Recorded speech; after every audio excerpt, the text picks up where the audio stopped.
also cause something far more destructive: the solar wind.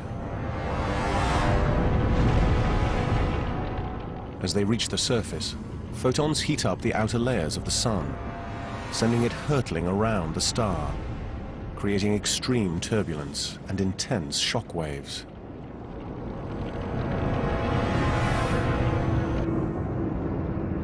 It's so violent, we can actually hear it. Picked up by the orbiting SOHO satellite, this is the sound of the sun.